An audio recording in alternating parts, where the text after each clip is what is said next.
First time ఎవరైనా flight ఎక్కినట్టయితే వాళ్ళ experience ఎలా ఉందనేది కమెంట్ సెక్షన్లో అయితే కమెంట్ చేసేయండి.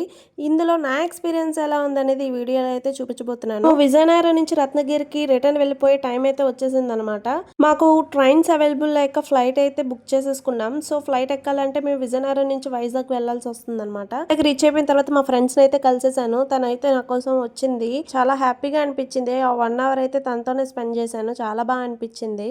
విజయనగరం నుంచి వైజాగ్ అయితే కార్లో వచ్చేసాను. మాతో పాటు మా అమ్మ నాన్న కూడా మాకు సెండ్ ఆఫ్ ఇవ్వడానికి అయితే వచ్చేసారనమాట.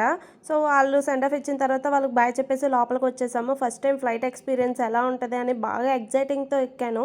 కార్ పడదు, వామిటింగ్ సెన్సేషన్ వచ్చేస్తుంది. మీలో ఎవరికైనా అలా ఉంటే తప్పకుండా కమెంట్ సెక్షన్లో కమెంట్ చేయండి. ఆల్రెడీ కార్లో ఆ సెన్సేషన్ ఉండడం వల్ల ఎయిర్పోర్ట్లో అయితే వామిటింగ్ చేసేసుకున్నాను. ఇంకా ఫ్లైట్ ఎక్కిన తర్వాత టేక్ ఆఫ్ అయినప్పుడు ఉంటుంది చూడండి, దానివల్ల ఇంకా వామిటింగ్ సెన్సేషన్ పెరిగిపోయింది. ఇంకా ఫ్లైట్లో కూడా వదలకుండా వామిటింగ్ చేసేసుకున్నాను. మీలో నాలంటి వాళ్ళు ఎవరైనా ఉంటే తప్పకుండా కమెంట్ సెక్షన్ లో కమెంట్ చేయండి. సో ఫ్లైట్ ఎక్కిన తర్వాత ఇంకా మబ్బులు అవి చూస్తే హెవెన్ అనుకోవాలి. ఫస్ట్ టైం కదా, సో ఎక్కువ ఎగ్జిట్ అయిపోతున్నాను. వైజాగ్ లో ఫ్లైట్ టేక్ ఆఫ్ అయ్యి హైదరాబాద్ లో అయితే ల్యాండింగ్ అయింది. హైదరాబాద్ లో 3 అవర్స్ వెయిటింగ్ పీరియడ్ అనమాట. సో ఈ 3 అవర్స్ లో లాంచ్ యాక్సెస్ కోసం ట్రై చేసాం. మా దగ్గర ఉన్న కార్డ్ తో ట్రై చేసాం, అది అవ్వలేదు. సో ఈ హైదరాబాద్ లో లాంచ్ యాక్సెస్ తెలుసు కదా, 2 రూపీస్ కడితే అన్లిమిటెడ్ ఫుడ్ అయితే తినొచ్చు అనమాట. సో దానికోసం ట్రై చేసాం. ఫైనల్ గా ఒకళ్ళ ద్వారా అయ్యింది, వెళ్ళాం, తినేసాం.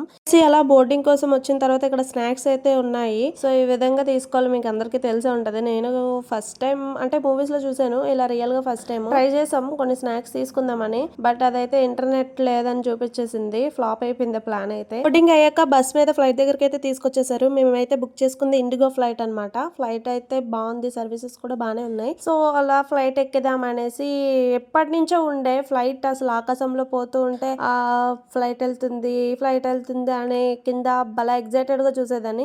అలాంటిది నేను ఫస్ట్ టైం ఫ్లైట్ ఎక్కడం చాలా ఎగ్జైటెడ్ గా ఫీల్ అయ్యాను. ఎప్పటి నుంచో ఫ్లైట్ ఎక్కాలి అనే దానికన్నా ఫ్లైట్ ని దగ్గర నుంచి చూడాలి అనే డ్రీమ్ అయితే ఉండేదన్నమాట. ఫైనల్ గా అది నా హస్బెండ్ ద్వారా అయితే ఫుల్ఫిల్ అయింది. తనకు కూడా తెలుసు నాకు ఫ్లైట్ చూడడం అన్నా ఎక్కడం అన్నా చాలా ఇష్టం అని. ఆయన ప్లాన్ చేశారు, నాకైతే చాలా బాగా అనిపించింది. ఇంకైతే నా నుంచి కొన్ని టిప్స్ అయితే ఉంటాయి. అవి ఏంటంటే తప్పకుండా లెమన్ కానీ ఏదైనా క్యారీ చేయండి, చిప్స్ టైప్ అలా. లేకపోతే ఎంటీ స్టమక్ తోనైనా వెళ్ళండి, లేకపోతే చాలా కష్టంగా ఉంటది. ఫ్లైట్ టేక్ ఆఫ్ లోనే ఉంటది ప్రాబ్లం అంతా. ఇంకా కవర్స్ క్యారీ చేయడం మాత్రం మర్చిపోకండి.